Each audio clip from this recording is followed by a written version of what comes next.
Hasta en 13 ocasiones la jueza de vigilancia penitenciaria le había denegado la petición de un permiso. Se basaba en la gravedad de los hechos y en que aún le quedaba gran parte de la condena por cumplir. Sin embargo, lejos de darse por vencido, Tomás Pardo insistió en su petición.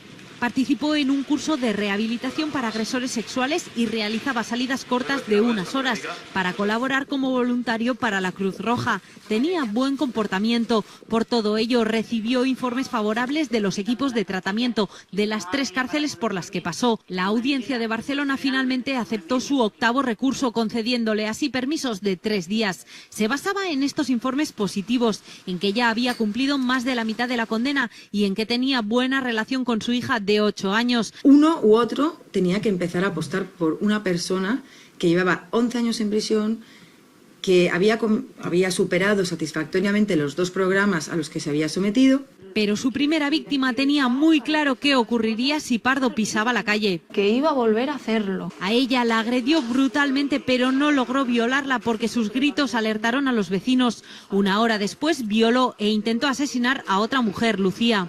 Es un monstruo. Tomás Pardo es un monstruo. Es un ser cazador. Exactamente en el mismo lugar y de la misma forma agredió presuntamente a su última víctima. Los expertos aseguran que la mayoría de los que siguen los tratamientos de rehabilitación no reinciden. Pero Tomás Pardo sí ha vuelto a actuar 14 años después. Su última víctima se recupera en el hospital. Aquestes són les imatges de la polèmica, una representació de titelles a Madrid que ha acabat portant 2 membres de la companyia a la presó. Des de divendres que hi són. Tot plegat ha provocat un terrabastall a la capital espanyola i a tot el país. De fet, l'Ajuntament de Madrid va programar l'espectacle com a infantil, però resulta que eren uns titelles en principi pensats per adults, en què la bruixa era violada, l'abusador assassinat i el policia portava una pancarta amb el lema Gora Al-Qaeda, és a dir, un visca per una barreja semàntica entre Al-Qaeda i ETA. N'hem parlat abastament aquests dies, però avui ho volíem fer amb 2 persones que ens poden ajudar a saber exactament on som. D'una banda són l'actor Leo Bassi, el qual no és aliè a les polèmiques. Senyor Bassi, bon dia. Bon dia a vosaltres. I també ens acompanya Mireia Balaguer, que és especialista en dret penal. D'entrada, la mesura adoptada, presó sense fiança, és proporcionada? No, al meu entendre, com a especialista en dret penal, jo entenc que no és proporcionada.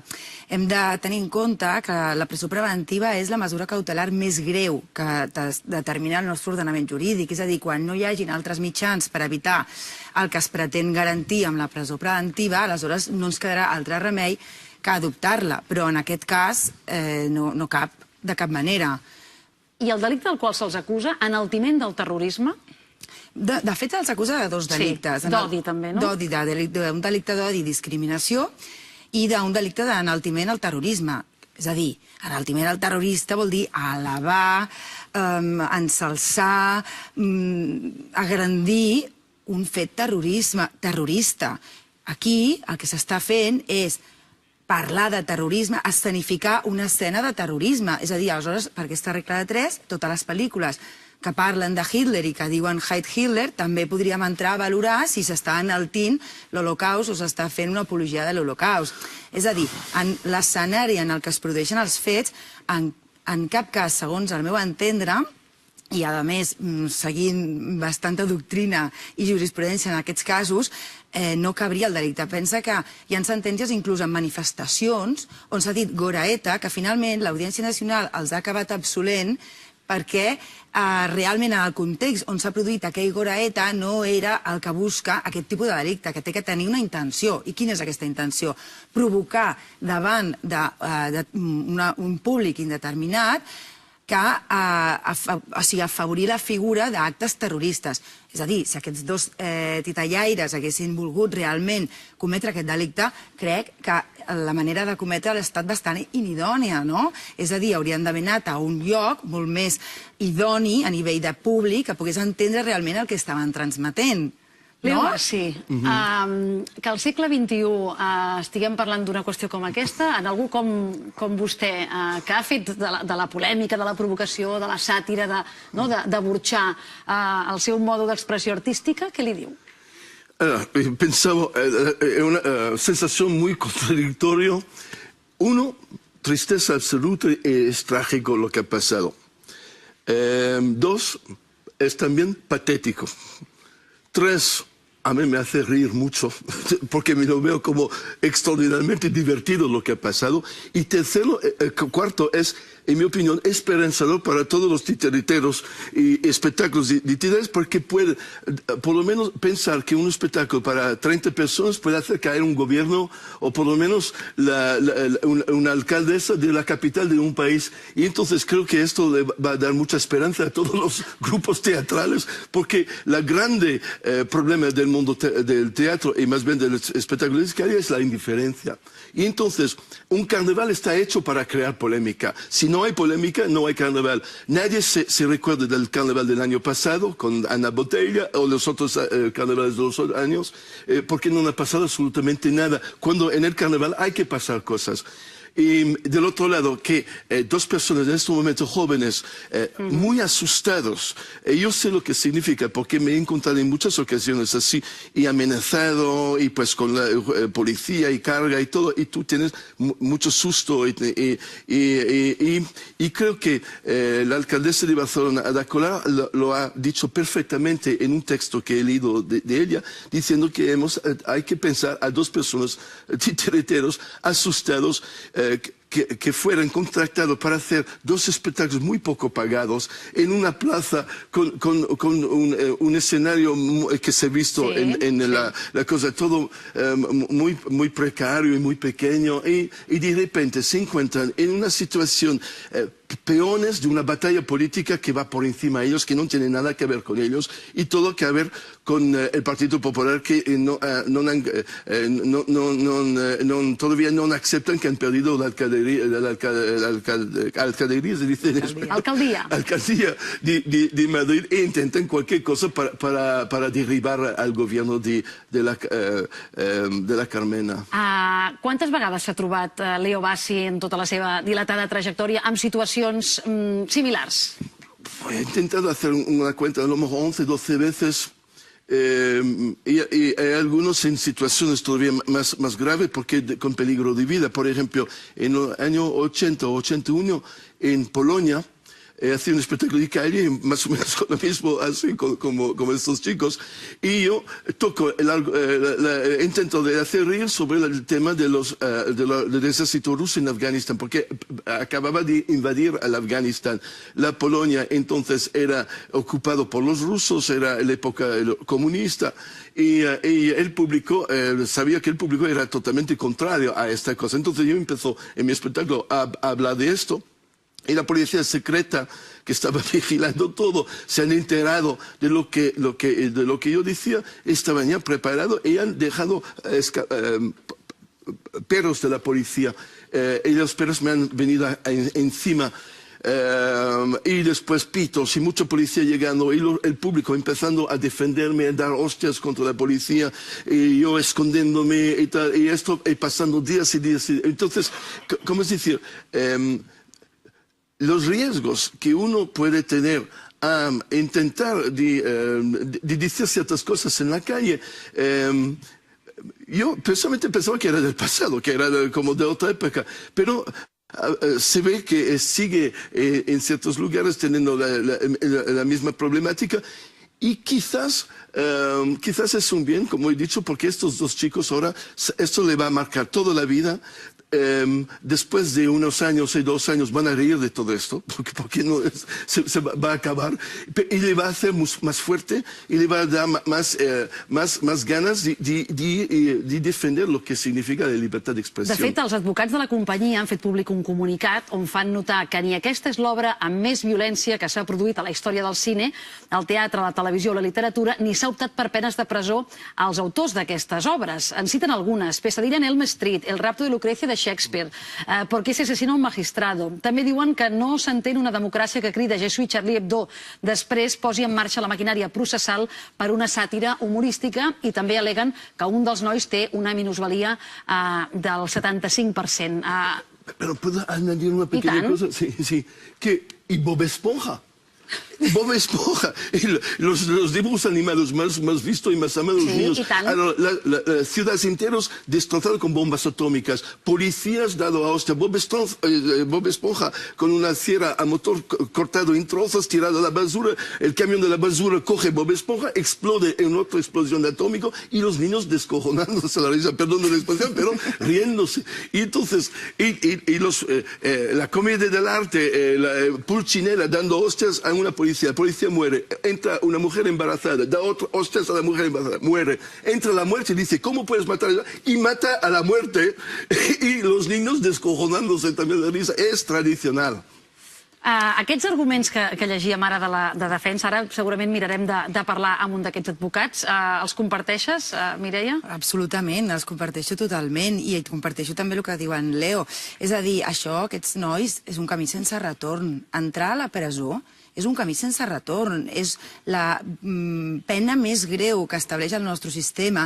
Actualment tenim 25.000 homes i dones a les presons de l'estat espanyol esperant a ser jutjats, però perquè són casos molt greus i realment concorren els requisits. És que aquí, si ja no parlo de la tristesa i que a mi també em dona com a penalista, que la sàtira es converteixi en un delicte, que es tergiversin les accions, que es manipuli la veritat i es posi en aquests senyors a la presó, sinó és que agafant i sent rigorosos, no caben els requisits, perquè requisits per anar a presó preventiva. 1, índices de criminalitat, ja hem dit que no hi ha.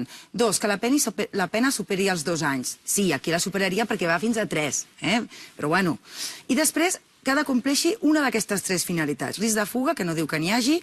2, possibilitat d'obstruir la justícia, doncs eliminant proves, que tampoc concorre, i l'auto que ha enviat aquests senyors a la presó, diu que hi ha risc de reiteració delictiva, en base a que els mateixos nois han declarat davant del jutge que aquesta mateixa obra la van emetre la setmana passada a Granada, i dient, escolti senyoria, si jo això ho vaig fer la setmana passada i no ha passat res, perquè ara això és un delicte i la setmana passada no ho era?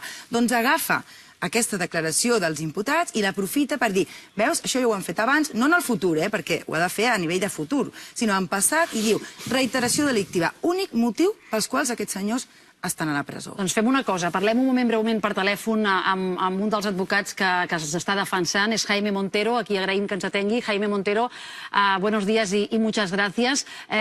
¿Cuál es la estrategia de la defensa para estos 2 miembros de la compañía encarcelados?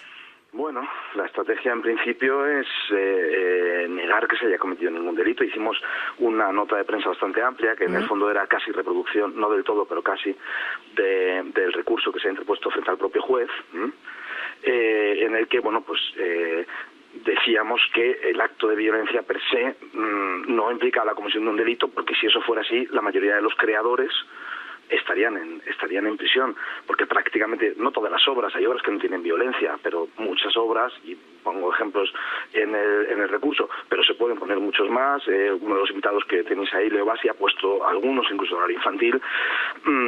Bueno, pues quiero decir, no vale con el mero hecho de constatar la existencia de violencia para entender que existe, o sea, que se está cometiendo un delito, porque es que, insisto, sería una locura. Y luego, respecto del otro delito, que es el de enaltecimiento del terrorismo, que es el que motiva, entiendo que la Asociación de Víctimas del Terrorismo también quiera personarse en la causa, pues lo que decimos es que hay que contextualizar también el momento en el que se exhibe una pancarta. Y quiero llamar la atención sobre el hecho de que se ha hablado de una pancarta, pero estamos hablando de una etiqueta de 5 centímetros de dimensión. Decir, sí, claro, todo es dimensión títere, digamos. Claro, en dimensión, es que hay cierta desinformación sobre este tema, y parece como que ellos gritaran Goraeta o que hubieran sacado una pancarta los propios creadores, y nada más lejos de la realidad. Uno de sus personajes muestra esta etiqueta, pancarta tamaño títere, si se quiere decir así, y entonces hay que examinar por qué la muestra y en qué términos. Es decir, lo que no se puede es descontextualizar, y lo que decimos en el recurso es que si se descontextualiza cómo sale esa pancarta, todos y cada uno de los miembros de los medios de comunicación que han sacado la noticia por interés periodístico también estarían cometiendo el mismo delito, lo cual evidentemente es un absurdo.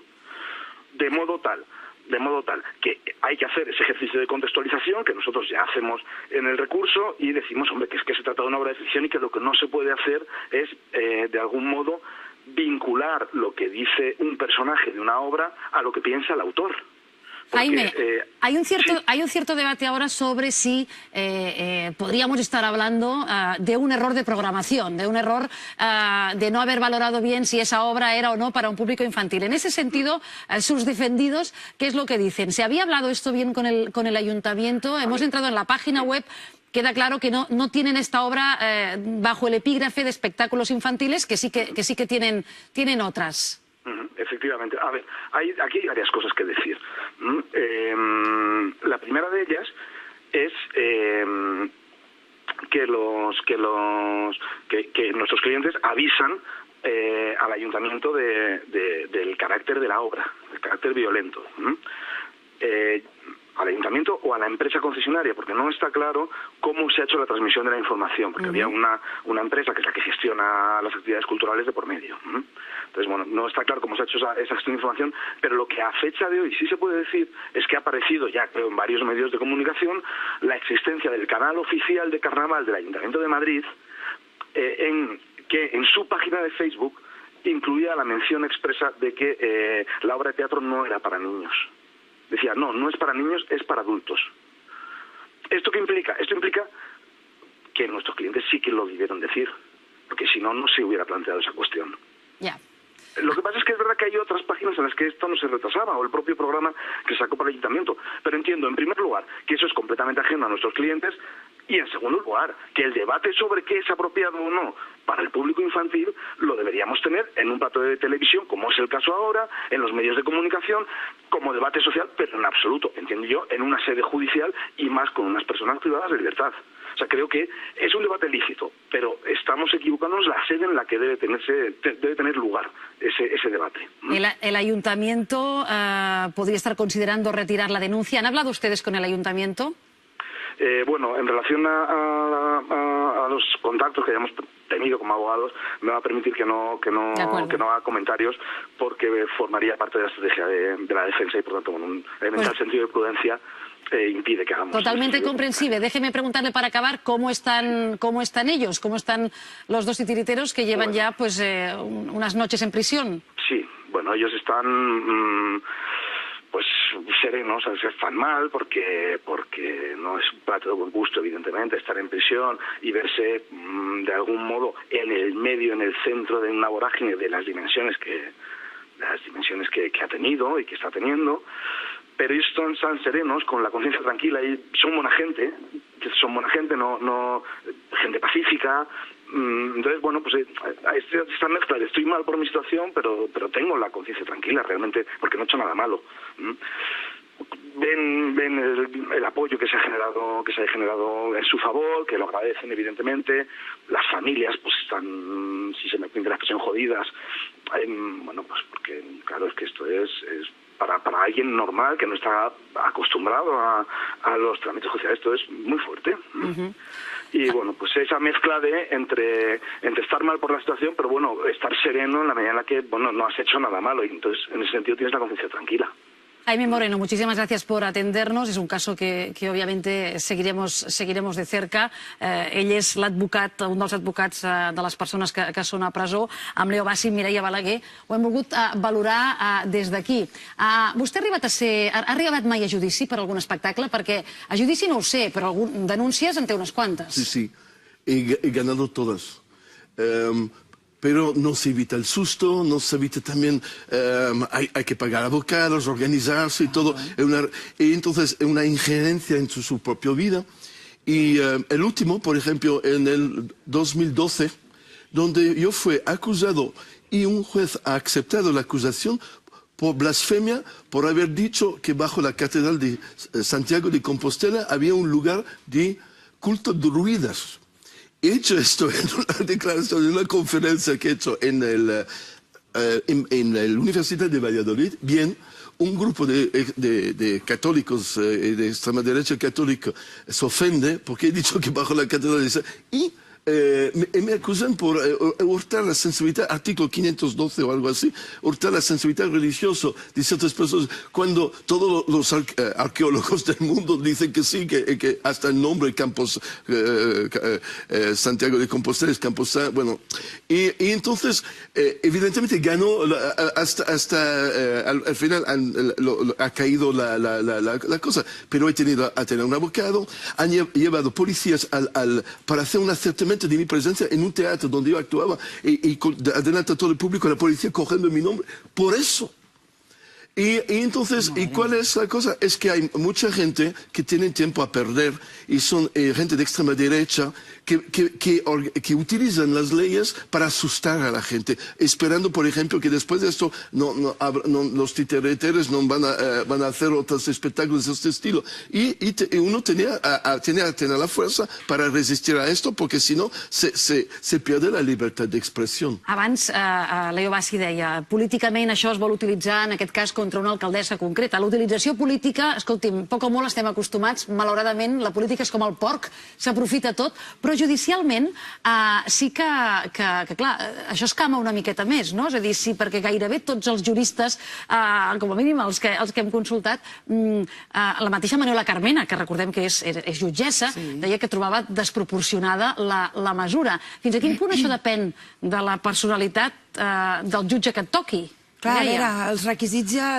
són molt subjectius, és a dir, a reiteració delictiva, doncs fem una valoració ex ante, ex post, a risc de fuga, a vegades diuen, si un senyor que té molts diners, no, es pot sufragar despeses i se'n pot anar a viure del país, un senyor que no té diners, no, perquè com no en té, no té res a perdre i se'n pot anar del país. És a dir, són termes tan subjectius, però ara bé, l'advocat ha dit una cosa molt interessant, que és que han posat el recurs contra el mateix jutge que ha dictat l'auto de presó, com donant-li una oportunitat a veure si, valorant la situació i tot el que ha passat aquests dies, reforma aquesta interlocutòria. Jo potser hagués anat directament a l'Audiència Nacional, perquè pensaria, no, si un senyor ja té aquestes idees així, jo no me'n sortiré, però potser l'estratègia és millor la d'ells, perquè evidentment és més ràpida. Si van a l'Audiència Nacional, jo pensava, avui dic, home, entre una cosa i l'altra, un mes no te'l treu ningú a presó. Potser ara ells s'han arriscat, han perdut potser una setmana o 10 dies anant respecte al mateix jutge que potser dicta una interlocutòria reformada respecte... Ho veus possible, això? Sí, ho veig possible, perquè, a més, ell penso que la va adoptar amb molta premura, sense els elements. Pensa que no tenim ni tan sols l'obra. Ningú l'ha vist sencera. Aleshores, com podem nosaltres fer una valoració tan bèstia, perdona l'expressió, i determinar que hi ha aquesta intenció d'enaltir un delicte com el terrorisme davant d'una pancarta de 5 centímetres de l'escenificació d'una escenificació, perquè al final estàs escenificant la sàtira contra la policia, contra tal, que és el que diu ell, que al final tots els que estem parlant d'això i escenificant el que ells han escenificat, també estaríem enaltint el terrorisme perquè li fem propaganda. No, senyors, no. Això és una representació teatral o de titellaires. Mireia Balaguer, Leo Bassi, gràcies per acompanyar-nos avui als matins. Cap a on va a provocar Leo Bassi ara, saliendo de aquí? Directamente en Francia, tengo espectáculo en Nimes, en Francia, y después estoy en Dinamarca la semana próxima, después en Italia y después la primera semana de marzo en Brasil. Home, doncs una agenda molt plena. Y sabes que el mundo entero habla de los titereteros en España. Y eso marca España otra vez para la gente fuera de España. Y dice, otra vez. Y entonces el ridículo, lo siento de decirlo, pero el ridículo ha traspasado las fronteras. Y otra vez es como, no sé, los toros y tal. Entonces, como típicamente español lo que ha pasado. Lo siento de decirlo. Bueno, Leo, si tienes algún otro problema en España, yo te defiendo. Ja està. Aquí hem fet client advocat. Gràcies. Gràcies per passar per